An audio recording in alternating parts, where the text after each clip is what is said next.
Don't forget, guys, I'm going to send out an ebook tomorrow night at 9:01 p.m. Central Standard Time to everybody who's subscribed to and has answered the confirmation email to my private email list. If you're not a confirmed subscriber, the book won't make it to your box. And I guarantee you're going to want to add this book to your library. Also, in September, I'm going to do some giveaways. And the only requirement is that you be a confirmed subscriber. If for some reason you don't get the confirmation email, just send me an email at contact@highimpactflix.com. I have all the details for you in a 54-second video in the upper right-hand corner of my website at highimpactflix.com. The links are in the description.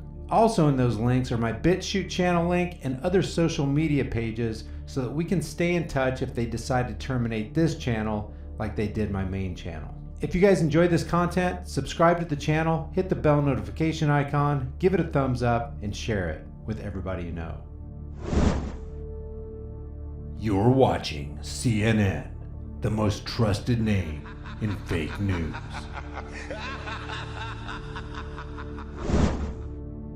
The reason I watch CNN and other fake stream media outlets is so you don't have to, and to hold their feet to the fire.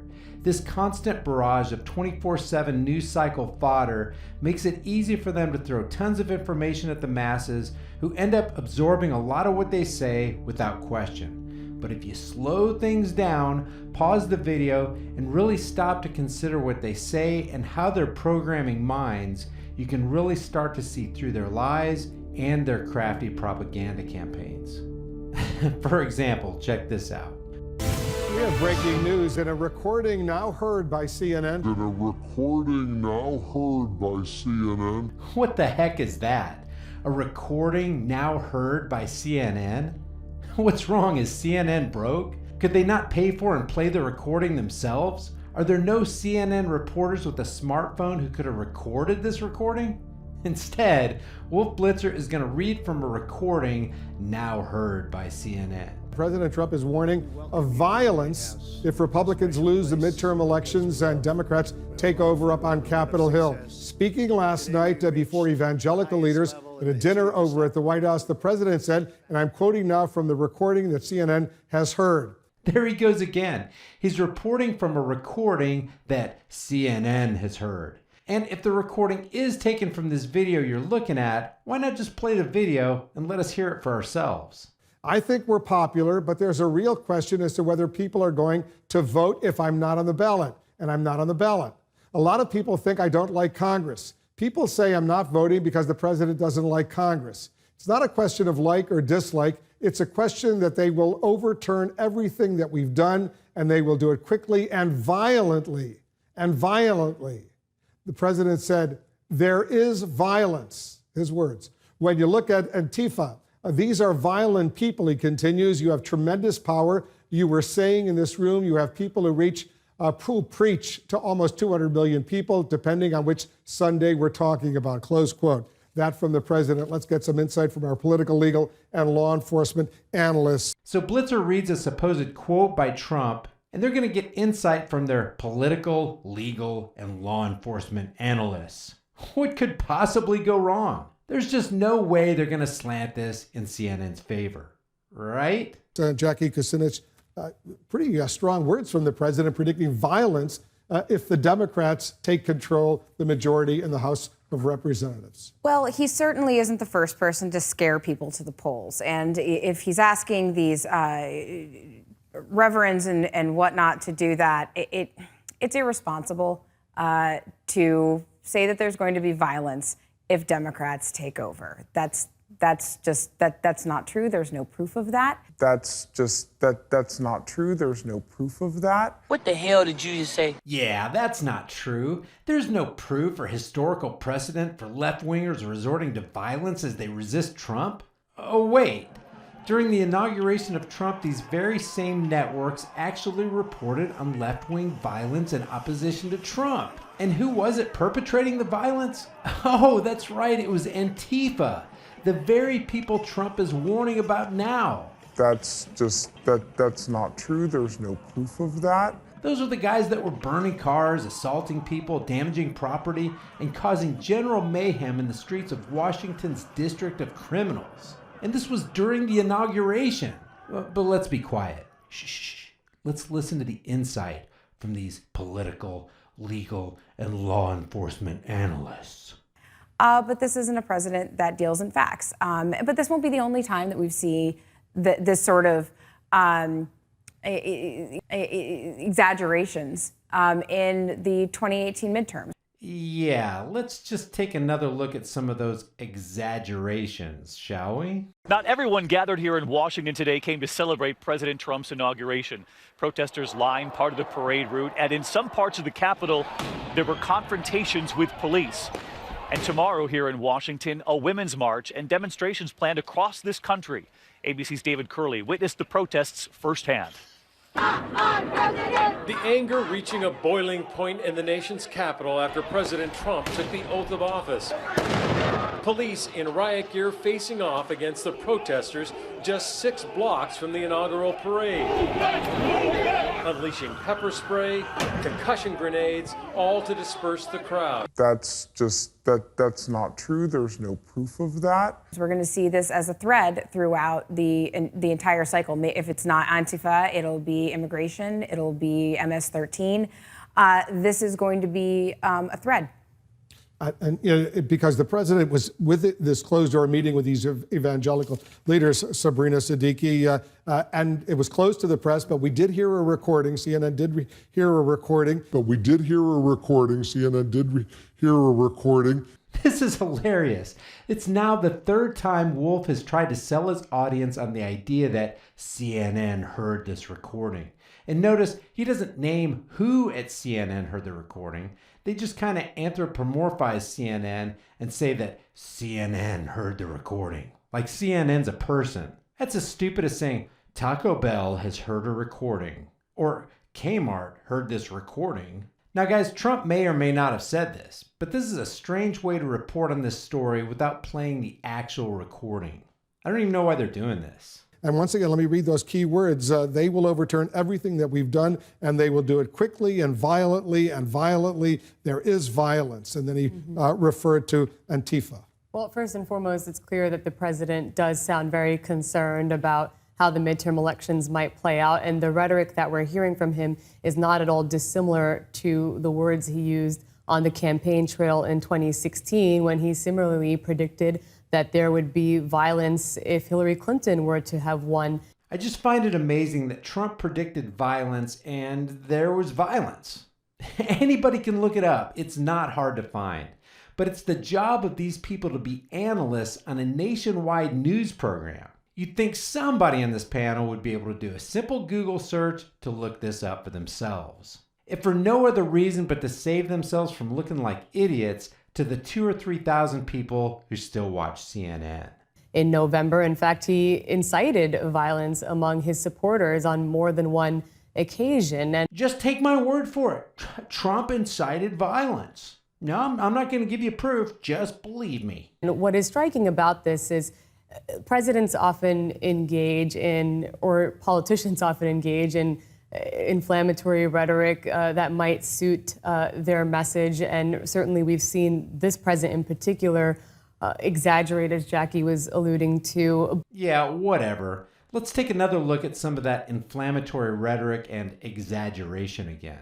Now, I don't know about you guys, but as I look at this, it doesn't look like much inflammatory rhetoric or exaggeration is happening to me. But there is a way in which they stick to some norms when it comes to trying to defend their majority in Congress when it comes to midterm elections. And this is a president who clearly does not have confidence in being able to run on his own agenda. So what he resorts to is trying to sow discord among the American public. And that is what is so dangerous about these comments. They certainly undermine the democratic process and the way in which our midterm elections typically take place. Not a Trump fan here, guys. But that these guys are sitting there acting like they're authorities that anybody should seriously listen to is beyond ridiculous. So let's get this straight. So far, we've heard from 2 people saying that Trump's supposed statement that Wolf Blitzer assures us that CNN heard a recording of is filled with inflammatory rhetoric and exaggeration. Let's see what the third person says. What do you think, Susan? Well, I mean, I think it is astonishing rhetoric to hear from the President of the United States. He's Astonishing rhetoric. And there you have it. Now we can add to the rhetoric mantra the word astonishing. And she looks over at the first two speakers like she's looking for some kind of affirmation. not just on the campaign trail any longer. He is in a position where he's supposed to represent larger American values. And in some sense, you have to wonder whether or not these are not the kinds of comments that actually incite violence, because the president is discussing what is a peaceful process, and has always been a peaceful process in the United States of America, as if it is some kind of actual violent struggle. Whenever we see some of the rhetoric that we've seen, from the alt-right and elsewhere, it really does make you concerned that the message, whatever the president intends, the message that other people are going to receive is, we're talking about the not the peaceful election of a different party, but the violent overthrow of a government. Now check this out, because Blitzer actually asks a good question here. The supposed recording of Trump referred to the violence coming from Antifa, which none of the three previous guests addressed. Like, nobody's saying, well, Antifa is a very unstable and dangerous group with a consistent history of violence. Check this out. And he's referring specifically to this group, Antifa. But go ahead, you know something about them. That's right. I mean, what is law enforcement supposed to do with this information? The United States, President of the United States sets policy as far as what the Department of Justice will look at and what law enforcement will look at. So what is he saying now? The law enforcement should start looking into this now? What is the prescription? Because if there's a threat that's on the table that he somehow knows about, then law enforcement has to act on it. I think it's irresponsible. What about this group he's specifically referring to? You're a former FBI supervisory agent. That's right. And this is a group that has been of concern. If you look at some of the rallies, I mean, they've obviously been out there very, in instance, there has been violence, but Obviously been out there very, in instance there has been violence, but violence. This is hilarious. He just got done saying that Trump's statement is irresponsible, but now he's saying, there has been violence associated with this group, and they have caused a lot of trouble throughout the country. But hey, the first three guests have already driven the point home that Trump has astonishing, inflammatory, and exaggerated rhetoric that we should disregard. So hey, let's just sidestep this Antifa stuff. it doesn't appear that, at least coming from the Department of Justice, from the FBI, that this rises to the case where this is a national pandemic that law enforcement is now combating. I think this is pure politics. This has nothing to do with national security. Essentially, it's a dog whistle to say, look, if these people come out, if you don't come out and counter this and we don't win, then bad things will happen. Again, it's so irresponsible for the commander-in-chief. These people are so freaking blinded by their hatred of Trump that they can't stick to objective observations of where Trump's really headed in the wrong direction. You remember, and Sabrina makes a good point, during the election campaign, he was repeatedly suggesting there were going to be millions of illegal votes. It was going to be rigged if he lost the election. Well, he even had a commission that was supposed to look into this, and that didn't really go anywhere because it wasn't true. I think it really is interesting, and Sabrina said this, but why isn't the president talking about the economy? He does occasionally, but in theory, that's the only thing, tax cuts in the economy, that the president should be talking about. And that's my standard. That's the only thing the president should be talking about. Did this lady just come back from a 2-year fishing trip in the Ozarks? Trump takes every opportunity he can to remind people how well the economy's doing under his administration. How about mainstream media? What should they be talking about? How about how the Federal Reserve continues to inflate our currency? How about how the military-industrial complex is getting richer as our sons and daughters are used as pawns for the CFR and Bilderberg foreign policy? How about the fact that every news outlet continues to propagate the left versus right paradigm, which keeps us dumbed down, deceived, and distracted? How about hammering home the fact that the drug war is really a war on people, as the United States government continues to be the biggest drug suppliers in the world? Guys, I'll leave the clip of the entire CNN segment if you want to see it in the description below. I'll see you guys in the next video. If the Democrats are the majority in the House, they can subpoena anyone they want. They can investigate anything they want. They can have hearings on anything they want. And they can certainly have impeachment hearings if that's what they want. Guys, I don't know how much longer my channel will be around here on YouTube.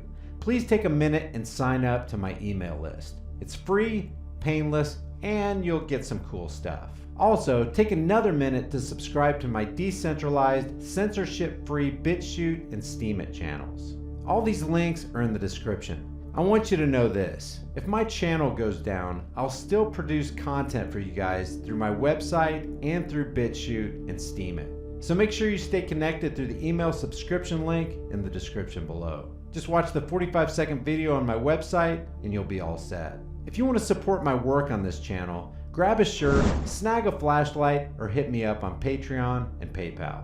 I'll see you guys in the next video. Before you go, check out one of the most in-your-face, hard-hitting, conversation-starting shirt stores on the planet. Just by wearing one of these t-shirts, hoodies, tank tops, or cutoffs, and without saying a word, you can let people know that black rifles matter. You can inform the sleeping masses that fluoride is dumbing them down, that Google is a gulag-style censorship machine, that the Department of Homeland Security is merely security theater, that the NSA makes your private life their business, that the Grim Reaper supports everyone's troops, that we need to legalize freedom, that in life there are no excuses, that CNN is a communist news network, voting is the suggestion box of slaves, that 9/11 was a lie, and that all official stories should be questioned. Also, let people know we're in the middle of a full-blown sheepvolution, taxation is theft, the IRS is an immoral robbery service, cops enjoy protecting and serving the crap out of you, that the space you occupy is not a gun-free zone, and that gun-free zones are the most dangerous places on earth. Your purchase helps support more hard-hitting content on my censored channel. As of the recording of this video, I have over 90 designs. I take your requests for new designs, and I'm adding new ones every week, so check back often. The link to the store is in the description. Thank you for watching, and I'll see you guys in the next video.